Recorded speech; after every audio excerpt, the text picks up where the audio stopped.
It'll be very interesting to see what Rushit has to say, especially since he's titled his talk, The 5 Mistakes That We Made While Going Digital. So from a very successful digital brand, let's hear what they have to say about their mistakes. Rushit? Thanks. Great. Hi, everyone. Can you hear me all right? Okay, just need the clicker. All right. Thanks so much, Zarina, for kicking off today. That was a really interesting session. Great way to start the day. I know that I'm looking forward to the rest of the sessions. And I know that a lot of people will be talking about best practices and some great case studies that they've had. So we decided to take a slightly different approach. We decided to talk a little bit about, as content creators, what are the mistakes that we have made going digital. Now, I'm Rushit. I've been in the content business for about 15 years now. I joined A+E last year to be a part of the team that sets up the A+E Digital Studio. But A+E's digital journey started long before that. Now, many of you might not be aware of A+E, but I hope that you'd be aware of our brands, History, Lifetime, FYI, H2, and CI. Now, we do have a perception issue, as my introduction was there, right there, that a lot of people perceive us to be a TV channel or a TV network. Now, let me correct that right up here, right? We're not in the television business. We're in the storytelling business. And storytelling is in our DNA. We are home to some of the best storytellers in the world. And just the way that we tell stories has evolved. And it's not just telling stories in long form anymore. It's telling stories on different platforms in different formats. While we create content across our brand portfolio, across different verticals, today I'm going to focus on history. It's one of our most popular brands, and I think the brand DNA is fairly simple. We believe that fact is better than fiction. And we believe that history is always in the making. So how do we bring this journey to life? Now, like I said, the first thing that's changed is that we're not just in the 55 million households in the region. And I'm going to focus all my case studies and everything that we do to the region, because that's where we are. And we've been in 55 million households. But last year, in addition to the 55 million households, we reached out to 150 million unique audiences on digital platforms through our social networks and through all of the content that we created. And this is not just content that we created for television. Now, as you can imagine, reaching 150 million unique audiences is no small feat. And getting there, we've had learnings along the way. So some of them were good, some of them were tough, some of them, but nevertheless, they helped us move forward and they helped us create content better, right? So my first learning is from a show called History Hustle. Now, when we launched the show in 2016, we launched this as a TV property, right? It was a very well-produced show. The host was hilarious. It actually went on to win the award for the Best General Entertainment Award at the Television Awards 2016. But the show rated just about average. And that's not something we were OK with. And we were surprised with, because we knew the content really worked. We knew it was a good production. What was really interesting for us was when we cut that piece of content, which was created originally for television, and put it online, that short-form piece of content worked a lot better. And it was something that immediately our audiences and fans engaged with, shared, and told their friends about. And the concept of the show was very simple. Inform and entertain. It's going out on the streets and asking people basic questions around general knowledge that you probably didn't know. Let me show you a clip. History Hustle. Stop! Let me ask you a question. Why is vanilla called vanilla? Today I don't know. It rhymes with vanilla? That's right, because it tastes so good. Yeah. Good answer! Hey, why is vanilla called vanilla? Because in our history, vanilla is capital of the business. Huh? Huh? That's really cool. Yes! But no. Tell us. Don't mind if I do. Manila is the capital of the Philippines, and it actually dates back to 900 AD. The name? It's all for a flower. You see, Manila is the name of a flowery mangrove plant that grew on the marshy shores of the bay. In Tagalog, May translates to there is. So the name Manila is a literal translation of there is some Nila. May, Nila, Manila. Fairly simple. By a show of hands, how many people in the audience knew that? Well, good. At least you learned something new from my session today. So that clip performed really well for us, and that was a learning for us. That had 1 million views in a week, and we did not expect that. And this year, when we launched History Hustle, we launched it as a web series instead of launching it as a TV property. And that was a big learning, that when we look at content, it's not just about looking at it from one perspective. And if we looked at it as a TV property, we probably wouldn't have returned. But because of its success online, we brought it back, and we've actually have now fans who engage with it on a regular basis. This year, we even went on to create some branded content around it, and we had a brand partnership with POSB. POSB is celebrating the 140th year this year. And we put out 4 videos, which was interesting trivia around how banking has evolved over time. Interesting facts that you wouldn't know, and then we integrated the POSB message along with that. And that reached to about 650,000 views in Singapore. With POSB's platforms, it was over 1 million views. And the learning from this is that, from a brand perspective as well, don't try and force a message down a distribution path if it's not working. Your TV content might not work on digital. Your digital content might not work on TV, right? So try different things out. Try and test what works where. Listen to your audiences. And hopefully you'll create some content that people really engage with. Right? The second learning was a wake-up call that we had at HistoryCon. Now, as I said before, one of the big initiatives for us as A&E is to take our brands beyond television. And HistoryCon is an example of that. HistoryCon is a 4-day convention where it's a factual entertainment convention where we have exhibitors, interactive experiences, some of our international talent appearances, and it's basically a fun day out for the entire family and history buffs. Now, in the first year in 2016, we had over 50,000 attendees in 4 days, and this was something that was great for us. When we went in the first year, we didn't look at this as an opportunity to create content. We just went in and said, this is an on-ground event that we're creating with our brand history, and let's create some content around it. What was amazing was the results that it had when we had a fairly small team on ground producing content, just putting out posts. We had a couple of talent call-outs, and we realized that there was a ton of people who really were missing out on HistoryCon and still wanted to be there, and still wanted to engage with us.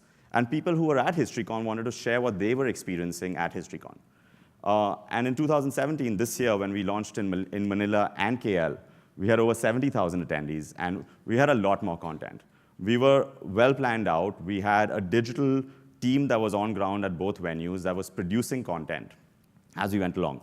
We used our international talent to create some really interesting pilot episodes for digital. For example, we had some of our international cast, for the first time in Manila, drive a car. This is their first time in Asia. If you haven't driven in Manila, trust me, it's as bad as driving in India. And it was a great experience just capturing those emotions, just seeing what they went through. The little format's called Manila Proof. We make them try different things in Manila, try driving in Manila, try things for the first time. And this is something that can apply very simply across the rest of Asia. So that was a pilot that we created this year. What we also saw at this event was, it's not really in our DNA to do live content, or it wasn't in our DNA to do live content. It was a big learning for us because for us, content is premium. We spend a lot of time on pre-production, on post-production. So to just have a team on ground at the event, just putting out content in a day, was something that was a little out of character for us. But we realized when we started putting out the content and when we saw how well it performed for us, it wasn't really about being premium. It was about being authentic and being relevant. And that really worked for us. So a big learning for us is that FOMO is real. Right? If people aren't at your event or aren't at an on-ground activation that your brand is setting up, they still may want to be there, and they still may want to talk about it. So give them the content to kind of build that event up. A lot of people do on-ground events, activations, tie-ups, and it ends in a weekend. But if you create content around it, it gives you more of a long-tail effect, and it may give you a longer, it may be short-term, but it does have high impact. Now, my third learning, and I think this is perhaps the most important one. When we produce content, it's more than marketing, right? And I think you guys should look at this the same way as well. I think a lot of broadcasters went down this route, and we did too when we set up. is that we started using our social platforms as a way to promote our TV shows. You would have tune-in promos saying, tune in at 9 p.m. to watch XYZ property that's launching on History or any other network out there. And I still see a lot of broadcasters doing the same thing. And to me, and to us, that's not a fair use of your audiences and fans. They want to engage with you differently on different platforms. Don't use your social platforms just as a way to push your hero content. Your hero content's always going to be there, but we need to create content every day that's relevant. So we look back at our brand history, and what does history mean to you and me? What does history mean to the millennial audiences and fans that we have on Facebook? History is created every day, like I said. So we started putting out posts, very simple posts talking about this day in history. Now, what this day in history means is not just history 500 years ago. To many people in this room, that phone is history. When we put up that post on 1st of September of the Nokia 3310, which a lot of people in this room I know may have used, it was something that it resonated with people. And people wanted to share that, people wanted to talk about it. It was a very simple post that just spoke about the features and how long the battery life was. And that's something that people really engaged with. In a week's time, it had 4.5 million views and about 17 million in reach. And that to us was amazing because it gave us an opportunity to really create content in a way that we didn't think was possible, where it didn't cost us much to put out. We just put out content every single day. And as long as the content was relevant, people were engaging with us and people were talking with us. And this is a pilot that we launched recently. It's called, actually, let me show you the video. October 1st, 1975, and super heavyweight legends and full-time enemies Muhammad Ali and Joe Frazier faced off for a third time. With one win each and enough bad blood to sink a battleship, it was time to thrash it out once and for all. Cut the Philippines and slug it out, said Ferdinand Marcos. I'll pay, it's nice here, martial law's good. All right, they said, come on, gorilla, we in Manila. Ali said to Frazier, that's not nice, said Frazier, even if it does rhyme. And so off they went into 40-degree Pummelsville. Whack, whack, whack came a tornado of 1,000 hate-loaded punches. But after 42 minutes of semi-sanctioned manslaughter, Frazier's coach threw in the towel with 1 round to go. What? Said Frazier, still wanting to punch Ali's lights out. You're blind, said his coach. Who said that? Realizing he just won on a technical knockout, Ali stood up, raised his arms, and then collapsed on the canvas. Here's a trophy, said Marcos. Now how's my martial law coming along? Goodbye. One of boxing's greatest and most brutal trilogies had come to an end, but it left behind one of the biggest what-if questions ever. Just what would have happened if Ali and Frazier had come out in the 15th and final round? So history can be made in 60 seconds. And this was an example of us looking at our brand and looking at what we can do with our brand that goes beyond our traditional way of storytelling. And that's something that a lot of marketers here can do as well. You know, just looking back at what your brand stands for, what are the values that you stand for, and how can you put out a message every day. It doesn't have to be campaign or product-led. I think with your social platforms, you can make it more brand-led, and you can drive conversation every single day.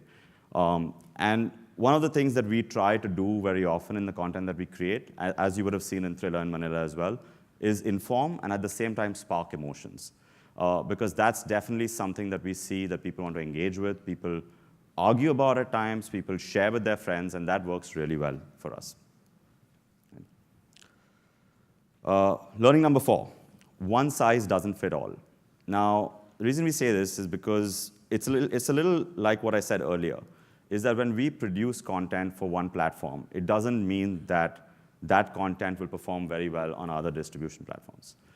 We have a very popular show called Ride and Seek. And for the first 3 seasons, it's been an amazing TV property that rates very well for us year on year, and season 4 as well. And that show is a returning format. We have Jamie Dempsey, who's the host, who's extremely popular in the region. She travels around the region and discovers the undiscovered. In the latest season, she went and discovered this tattoo artist in the Philippines. And when we watched the content, we realized that there is a story there to be told. And it doesn't necessarily need to be told in the same way that we're saying it on Ride and Seek. So this is what we created for our social platforms, taking content from the TV property. And have a look at the views. That's about 6 million views for this.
So what you would have seen here is that this piece of content, while we created it out of a TV property, had nothing to do with the TV property.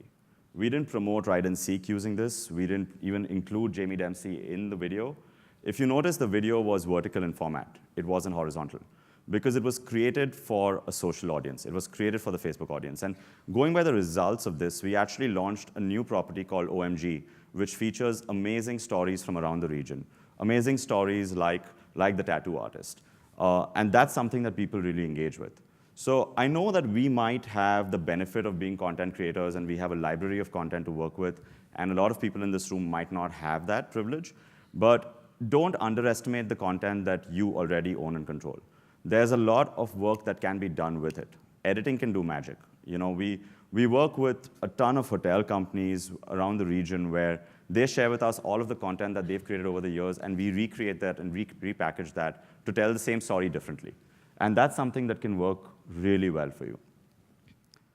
Now, coming into the last one, on the topic of don't underestimate your content, this is an example of where we did underestimate our content.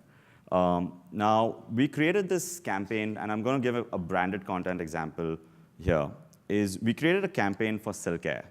Now, the insight was simple, right? They wanted to promote travel to destinations that Silk Air flies to from Singapore, like Yogyakarta, Cebu, Koh Samui, and 2 others. And our insight was very simple, that when people plan their travel, especially travelers from Singapore, who probably don't have too much time, it's just about 3 days, 2 nights, it's that weekend getaway. What can you do to plan your travels? And what can we do to facilitate that conversation and facilitate that travel or that journey? Now, a lot of people go to TripAdvisor, go on Facebook, ask their friends, you have a ton of research to do. But could we, as content creators, in 1 minute, tell people what they could do for 3 days, 2 nights in Cebu? Here's how we did it.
So this piece of content was distributed across A+E Networks and on our social platforms.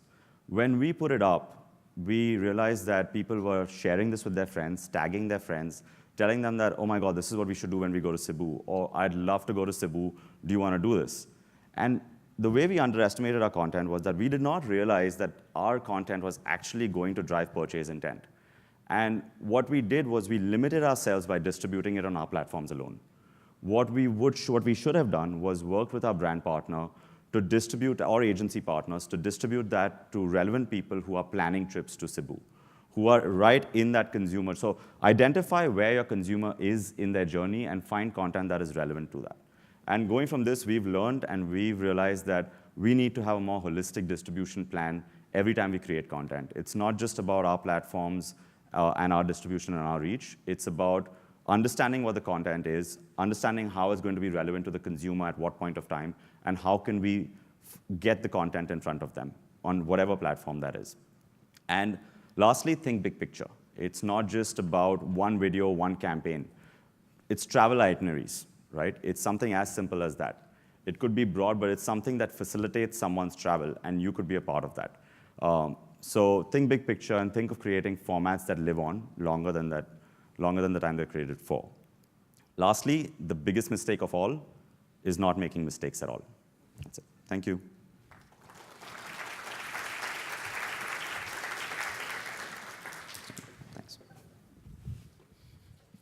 Rushit, I'm just going to ask you to come on stage to get a memento from RP. We don't have time for questions because we're just running behind time, but Rushit will be around, so do catch him in the coffee break if you have any questions to ask him. Rushit Jhaveri of A+E Networks, thanks so much for joining us.